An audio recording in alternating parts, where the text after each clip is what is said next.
మాట తప్పకుండా 14 సంవత్సరములు అరణ్యవాసం చేసేటప్పుడు భరతుడే వచ్చి, శత్రుఘ్నుడే వచ్చి, కౌసల్య, సుమిత్ర, కైకేయి వచ్చి, వశిష్ఠుడు వచ్చి, జాబాలి వచ్చి, ఋషులు వచ్చి, పౌరులు వచ్చి, జానపదులు వచ్చి రాజ్యం తిరిగి తీసేసుకోమని వరమడిగిన నేనే అంటున్నాను, రామా మళ్ళీ రాజ్యం తీసుకో.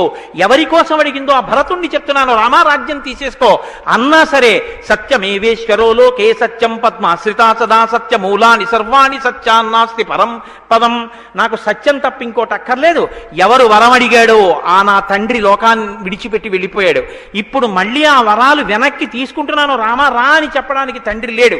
ఆ తండ్రి ఇచ్చిన మాట నిలబడాలి అంటే, తండ్రి పైలోకాల్లో సంతోషించాలంటే నేను 14 ఏళ్లు అరణ్యవాసం చేయడం వినా నాకు మార్గం లేదు అని మాటకి కట్టుబడి 14 ఏళ్లు అరణ్యవాసం చేసి తృణం కింద రాజ్యాన్ని విడిచిపెట్టినటువంటి మహాపురుషుడిగా రామా నీ కీర్తి 10 కాలములు శోభింది. రామాయణం లోకంలో యుగాలతో సంబంధం లేకుండా